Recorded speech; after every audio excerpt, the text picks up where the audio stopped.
Penelope Pang never planned to write prophecies for a living. She had wanted to be a novelist, then a greeting card poet, then, very briefly, a professional ukulele busker. But after a series of uninspiring gigs, she landed the only steady job that paid her rent: chief copywriter for the Jade Dragon fortune cookie factory in suburban Cleveland. It sounded glamorous, but the reality involved fluorescent lights, an aging laser printer, and a manager named Ted who timed bathroom breaks with the ruthless precision of a NASCAR pit crew chief. Penny's task was simple: fill a spreadsheet with pithy, pleasantly vague sentences that would be printed on narrow slips of paper and stuffed into the bellies of freshly baked cookies. She recycled the classics: "Great joy awaits you," "Take a chance," "Your talents will be recognized," then sprinkled in the occasional dad joke pun to amuse herself. No one noticed, no one cared, and that suited Penny fine. Everything changed on a drizzly Thursday, moments before closing, when a tiny elderly woman shuffled into reception, cradling a jade green ink pot. She wore a velvet shawl embroidered with clouds and carried the faint scent of star anise and mint. "I wish to speak to your writer," she announced in a voice that implied doors rarely remain closed to her. Ted, never one to confront anything vaguely supernatural, pointed down the hall and fled to the parking lot. Penny emerged from her cubicle with half a granola bar still in her mouth. The woman's eyes glinted like tungsten filaments. "Your words are lazy," she said, tapping the ink pot. "They are spilled broth. No substance." Thanks," Penny offered. The woman shoved the jade relic into her hands. "Write with this tonight, and choose them carefully." Before Penny could protest, the visitor vanished. Literally vanished, dissolving in a shimmer that left behind a swirl of cinnamon-colored dust. A rational person might have called security or, at minimum, Googled surprise teleporting seniors.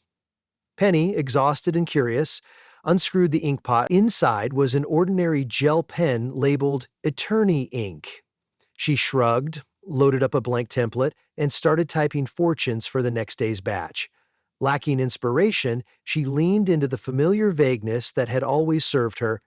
"An unexpected delight will arrive soon. You will find yourself in hot water. A sudden change of scenery is coming." The gel pen glided like silk. Satisfied, Penny queued 10,000 copies, shut down her computer, and went home to binge-watch detective dramas until she fell asleep on the couch. The first sign something was off emerged at 11:43 the next morning when the Jade Dragon customer service hotline erupted. Penny, sipping stale coffee, could hear Ted shrieking through the thin office partitions. "Yes, ma'am, I'm sure your experience was hot water, boiling, the spa heater exploded?" He paused. "No, we don't usually cover hazard pay." 5 minutes later, another call, then 20. Reports flooded in from restaurants around the city. Diners who cracked open Jade Dragon cookies the previous night found Penny's fortunes and promptly, bizarrely, lived them.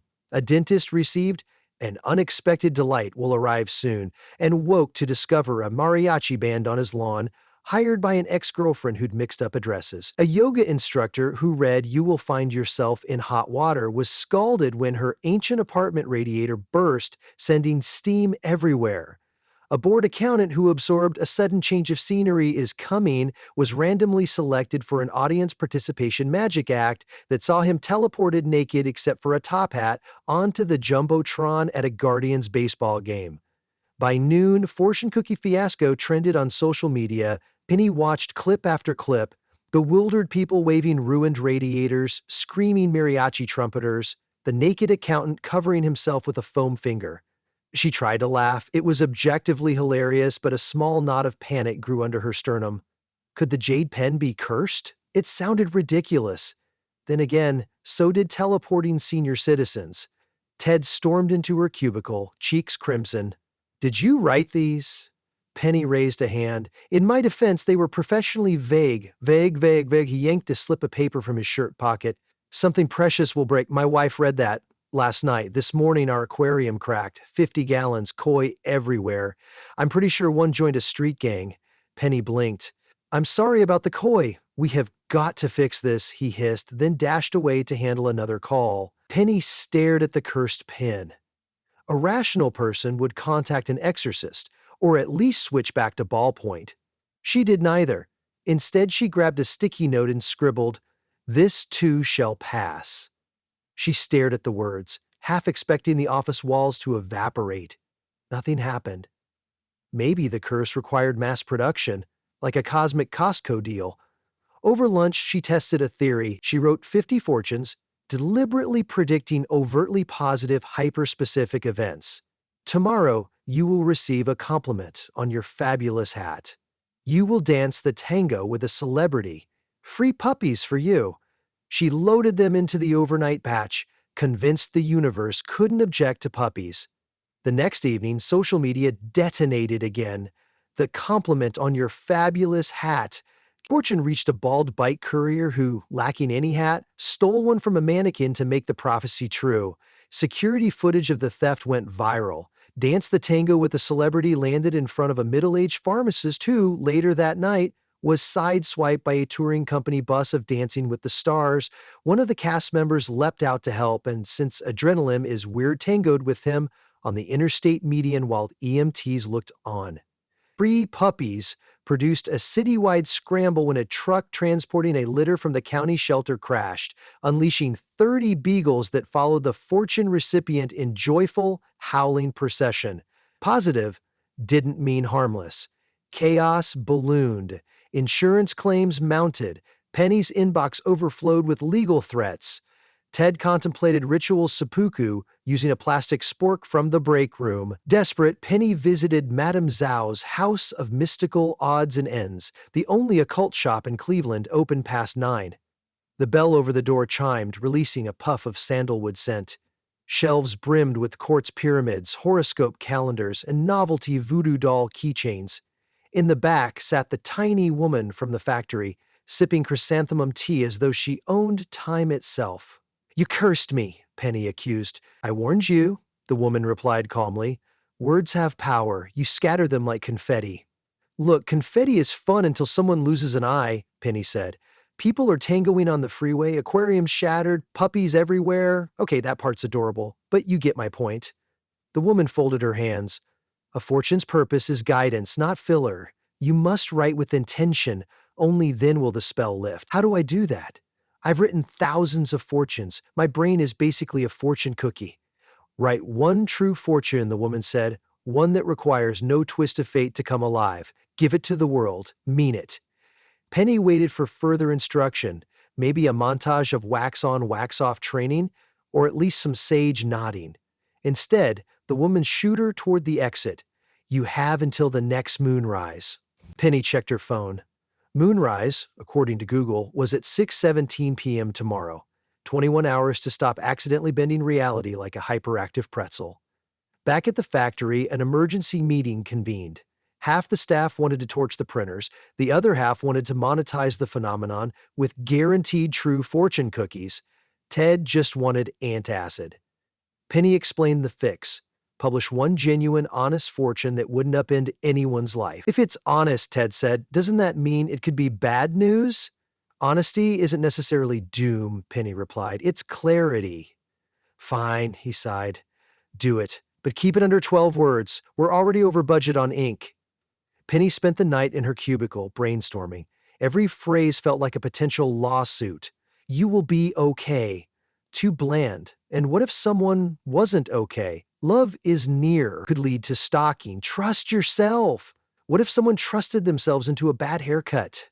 She dozed off on her keyboard and dreamt of koi wearing leather jackets snapping their fins like West Side Story greasers. At 5:30 a.m., inspiration struck. Simple, unbreakable. She typed, "Your life becomes what you choose to notice." 12 words.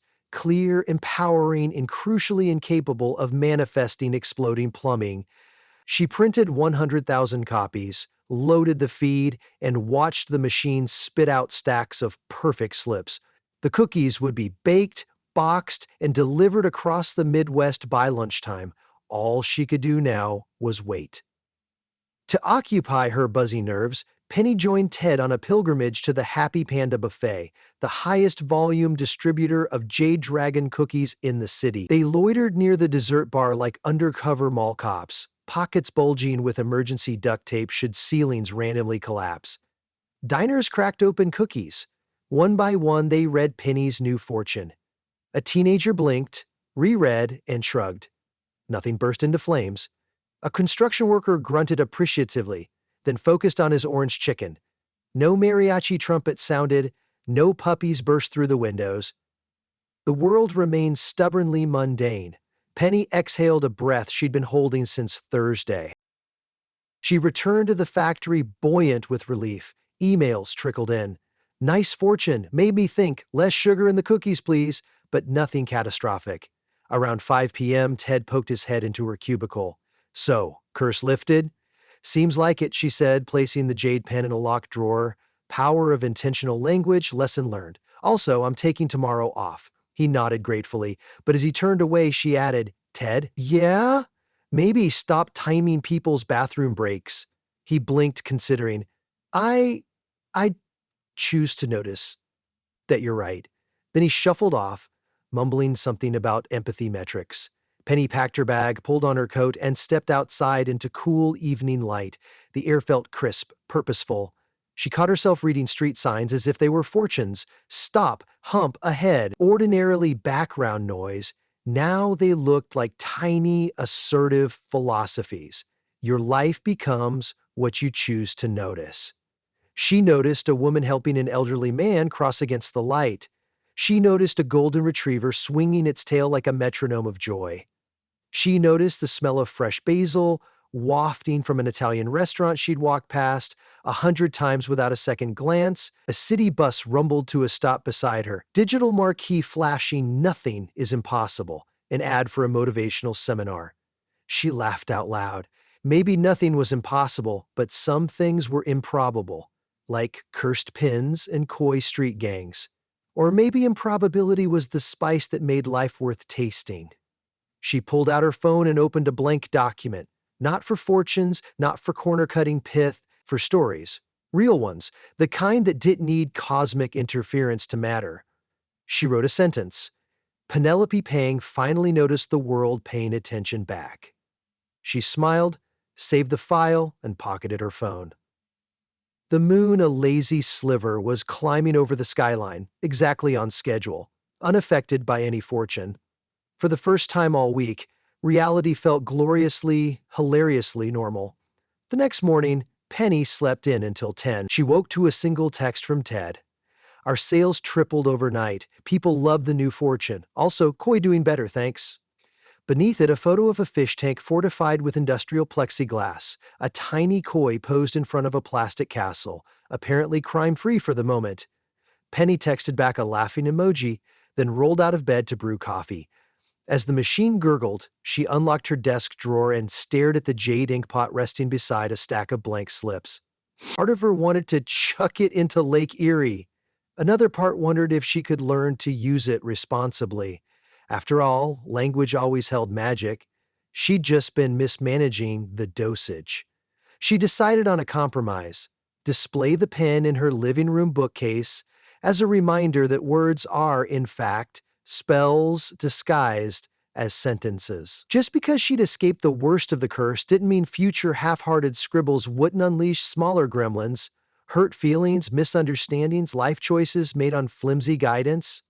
Coffee in hand, she perched on the couch and opened her laptop. New document, title, Your Life Becomes What You Choose to Notice, a memoir of accidental prophecy.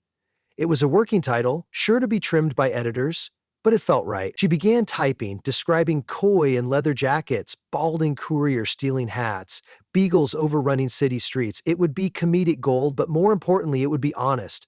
And that, she realized, was the real antidote to any curse: sincerity. 3 chapters in, her phone pinged. A photo from the construction worker at Happy Panda Buffet. He'd printed Penny's fortune and tape-gunned it to his hard hat. Beneath, he'd written, choosing to notice roof beams that need extra support. Thanks. Penny grinned. Maybe fortunes could still guide people when delivered with care. She hit save, stretched, and looked out her window at a world suddenly packed with detail. A squirrel chattered on the railing. A neighbor sang off-key in the shower. Somewhere in the distance, a siren hooped, likely connecting two strangers whose paths would never have crossed otherwise. She didn't need a crystal ball or a cursed pen to see her own future. More writing, but with intention. Fewer shortcuts, more substance.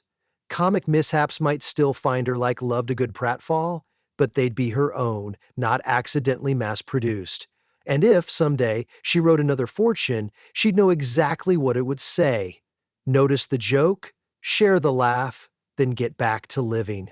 Because, curse or no curse, the funniest thing about humanity was that we kept looking for cosmic hints in crunchy cookies when all the real punchlines and plot twists were already hiding in plain sight.